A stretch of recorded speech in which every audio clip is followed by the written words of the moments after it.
How's it going, everybody? I've got some more Magic for you today with a midweek Magic Brawl Builder Challenge.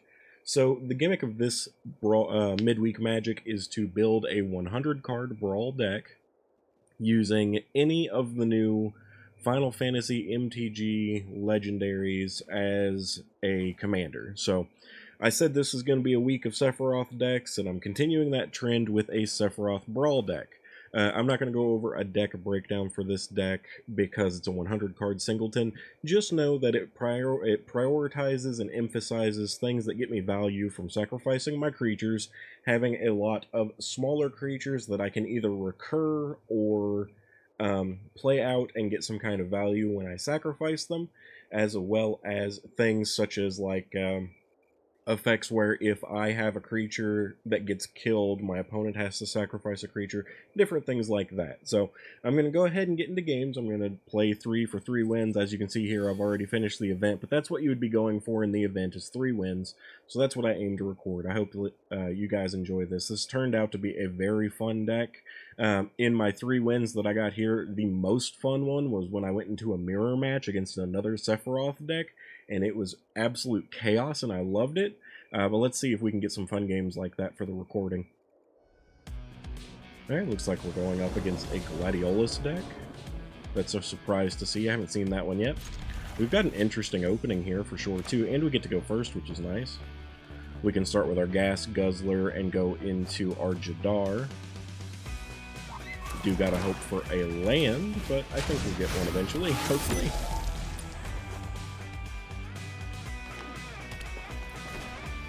Llanowar from our opponent. Did get land, which is nice. I'm okay with attacking with the Gas Guzzler because I doubt he'll block anyway. If he does, I don't mind the trade either.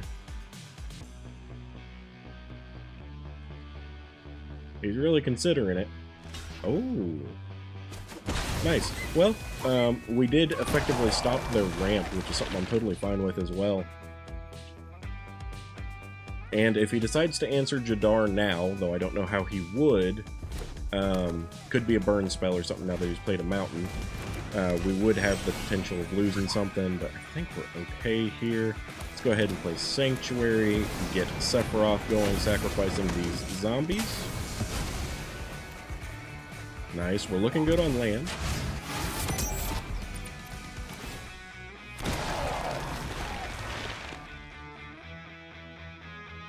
We're going to be on 4 land on this turn, and only really have option for using our Sheoldred's Edict. So we'll have to see how that goes. Gotta see what our opponent pulls out on this turn. They do have a creature. If they play another creature, it could be problematic.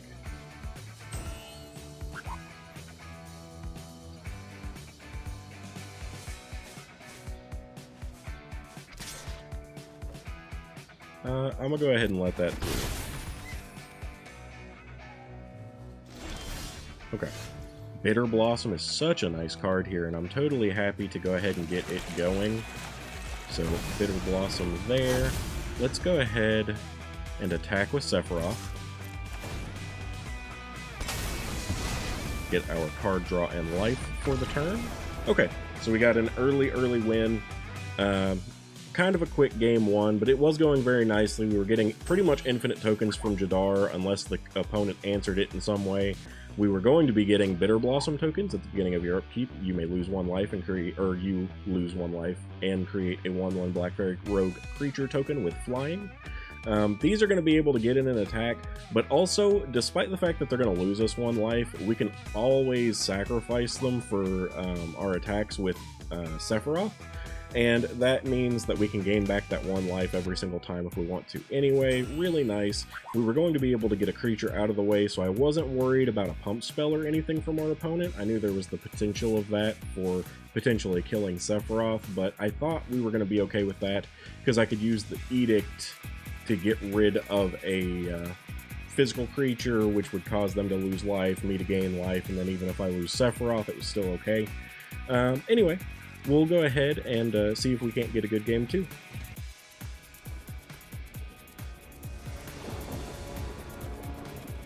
We've got a Kuja deck that we're up against this time. Zibsig's Artisan's pretty good. I like a lot of these cards. It's going to be kind of low on early plays, but I still want to give it a try, especially with us going first. I'll be pretty satisfied as long as we draw land. The 9 Lives Familiar is a good way to continuously keep sacrificing a creature without losing anything. We will need a swamp specifically, as far as land, if we want to be able to play Aria.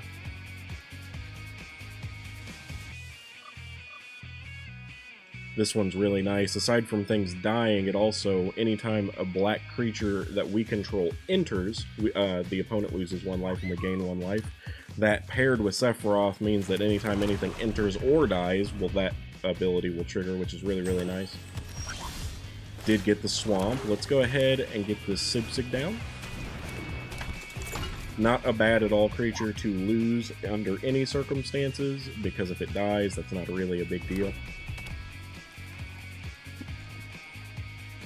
The renewability of it is really nice. Let's go ahead now, and I want to get the 9 Lives Familiar down so that we have a consistent thing that we don't mind to sacrifice.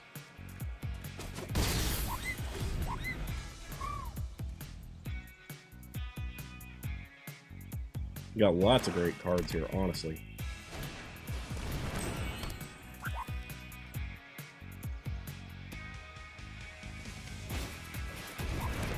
Okay, got a wizard down from our opponent. This is also, so they are definitely trying to get up to their wizard so that they can get Kuja going. Yeah, I'm not going to block that. Might have 9 lives, but I don't going to waste them. Let's see if we can get 1 mana here. And we did, but it's not a black mana, but that's still fine because we haven't played a land for turn, so I'm still happy with it. No attacks on my end. Go ahead and get our creature back. Next turn, I would love to play Aria, but I do want to be able to double spell as well. So getting any kind of recursive creature out or something that's going to be a bigger threat would be nice too. Kuja now is a good blocker for Sephiroth, so we're probably not going to be able to attack. Do have a Thoughtseize, which isn't bad. Let us actually go with Henrika, and we are going to go with each player sacrifices.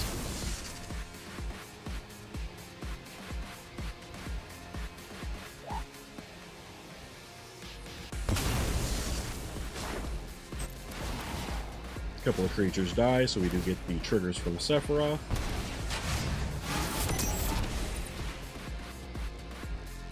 Now we have no good attacks, unfortunately, so I think I'm going to have to hold back the rest as blockers. Obviously, we want some kind of a removal here.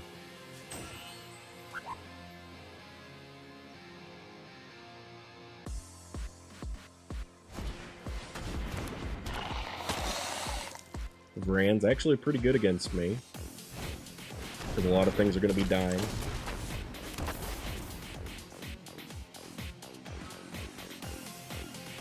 Him attacking in is also good for me. Yeah, don't care. We got a 9 Lives Familiar for that.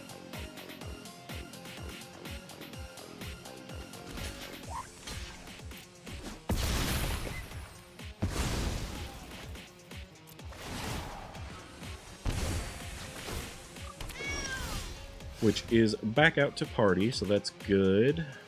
So we could go with Vincent Valentine, but we're not likely to kill anything from our opponent this time. Aria's looking pretty tempting. Could also just go wide. I do think getting Tonberry out's probably going to be helpful. So let's go ahead and play our Changeling as well as a Thoughtseize. Let's get rid of Black Waltz. I do want to draw a card, but I think I'm going to transform Henrika so that I can attack with her. And I would attack with Sephiroth, but it would just get blocked.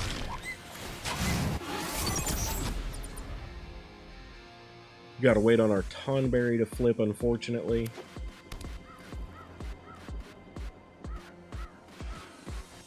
Henrika's nice because it does have Flying Lifelink and Death Touch, so it seemed important. no instance or sorcery spells from our opponent actually puts us in a pretty good spot. Morbid Opportunist is pretty nice. I think, though, going for Aria to get anything that enters or leaves is just going to be nice.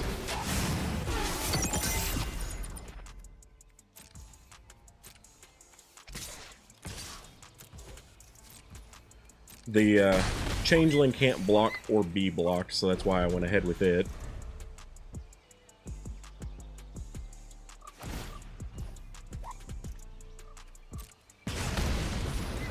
Hurting himself to draw cards. Don't know that that's really the right play right now.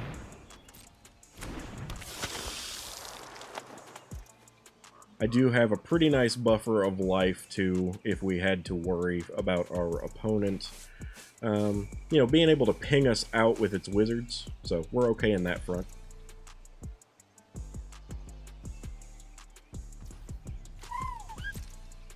See if there's any attacks this time on his end.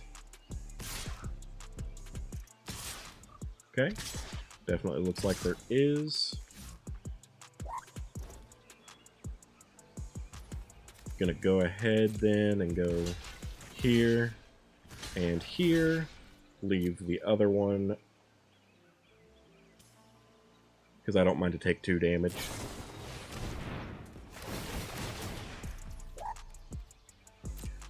Got a lot of stuff going on now, obviously. Some pings. Made his creature indestructible, that's fine. I'm back down to 25, but we get some value now.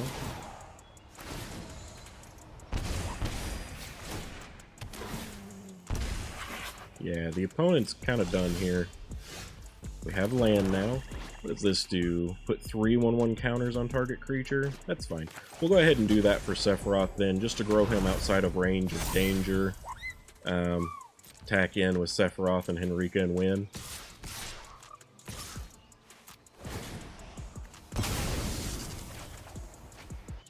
Got a removal now finally too. We'll just go ahead and end this here by killing his Kuja. That'll get me the last point of life I needed. Before any contact is even made. Well, he actually gained some with Vran, but now obviously it's over here. Because if anything dies, or even if he doesn't, we've got Henrika hitting in the air. Yep.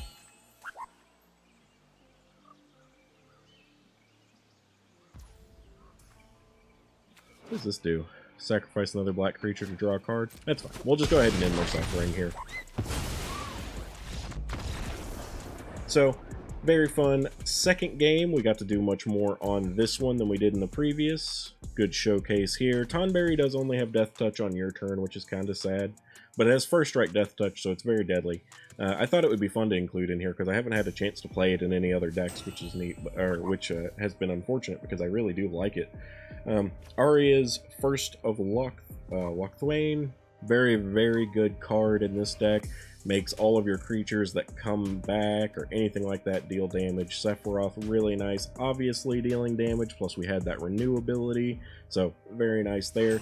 And we had a lot of fun stuff in hand too. Morbid Opportunist would draw us even more cards. We've got Aklazotz, which gets us discard for our opponent as well as life gain. Vincent would have been fun to play too, because there are so many creatures dying so frequently, but I didn't get that kill spell until like the very end here, so that's why I didn't go for it here, because he easily could have like sacked a 0/1 for Henrika or something, so no real use to capitalize on it on this round. But either way, let's go get into game 3.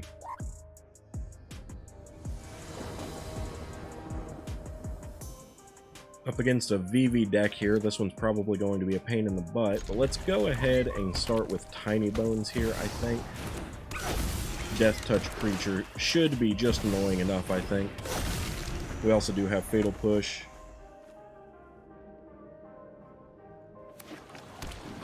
So obviously now our opponent's going to want to try and get Tiny Bones out of its way.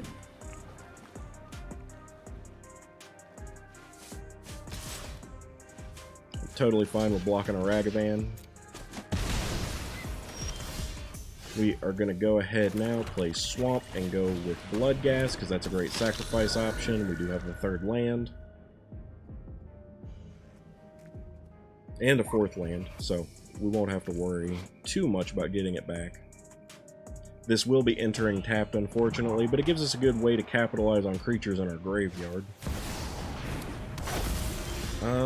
Okay, so I was going to do something mildly different, but I hate VV. So let's go ahead and get rid of VV. Can't. Okay, hold on. Cancel, because it's too expensive. So, what I am going to do instead, then... This is rough. We do have a Shambling Ghast, which is nice. We need to get rid of VV, but we don't have any way to sacrifice other than Sephiroth right now. I think it's unfortunately just going to have to be Sephiroth for the moment. So VV could go crazy on us here.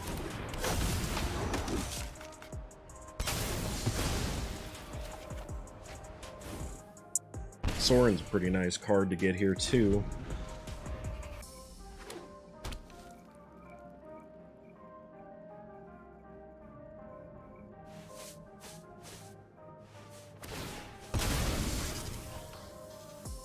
We're definitely going to be doing everything in our power to kill off VV in this next turn, which should be easy enough to do. We play down a land, whether it enters tapped or not, then we get an option to sacrifice the Blood Ghast, so... Okay, looks like he decided to kill off my Sephiroth here. Very sad. Does make the plan harder, because now I need one more untapped land.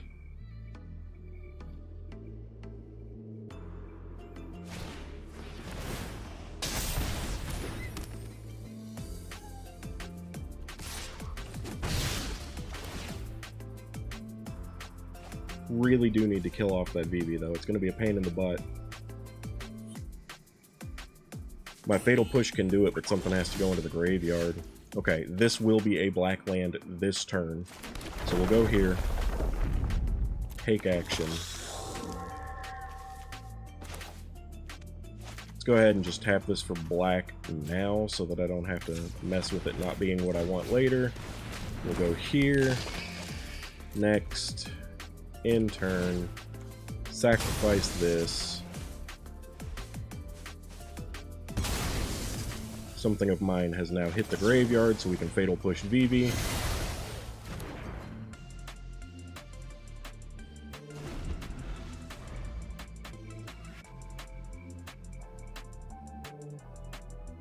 And now they could just replay VV. Totally conceivable. But I made progress. So...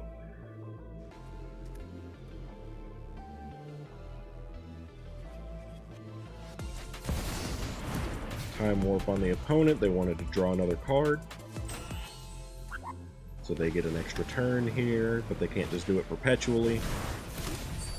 Got another treasure token, and they're out of gas. Okay, good enough. So I have a Swamp, and I will go ahead and play it, because there is at least value in that.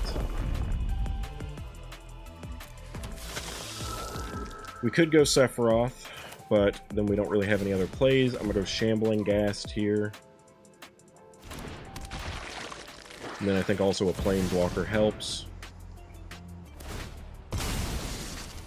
Looks like he may decide to sacrifice, or not sacrifice, to counter the Planeswalker if he can. Killed 2 creatures, okay. I can create a treasure token to sacrifice. Not that I should need to. Let's go ahead and make a token. Now that I have this treasure, I could... I think what I honestly want to do here is to just sack the creature, since he can't to draw an extra card. It means we don't have to worry about trying to think too hard on getting the extra card or not.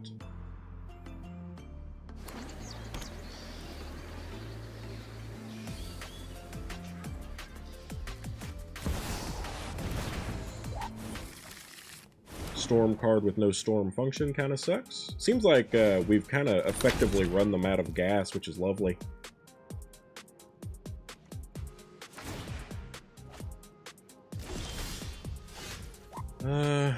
let's start with Thoughtseize. Well, what do I have here? Let's plus, see if we've got a land. We do, so let's take that. Go land here.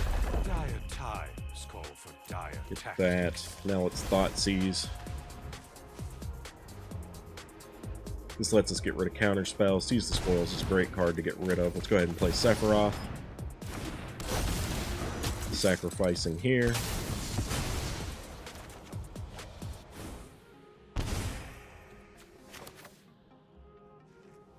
I'm probably going to sacrifice the treasure token at this point. Or would it be better to throw down a creature? I think I'm going to do the creature because he can't match it.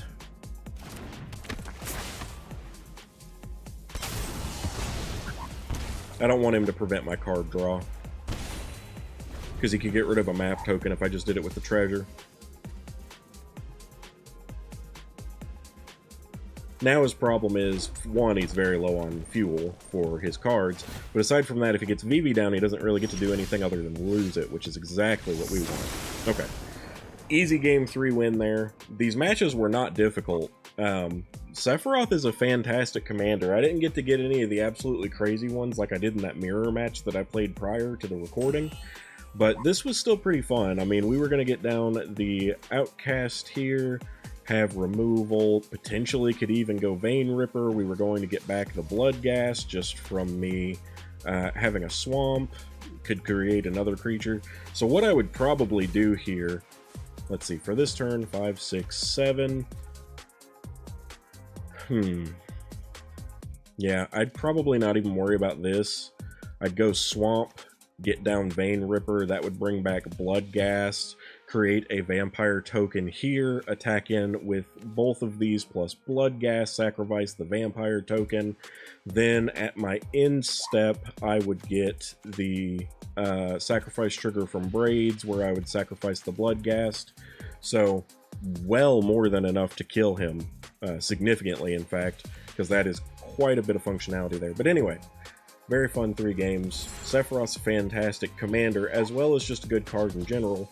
Continuing my week of Sephiroth decks, which wasn't intentional, I want to say, to begin with, but I have that many Sephiroth decks that I'm honestly confident in using, so I figured why not go ahead and just start doing it. I do have one more Sephiroth deck for this week, and it is, in my opinion, my favorite standard one. So hopefully you guys will join me for that too, and hopefully you enjoyed this. Thank you, and hope to see you again.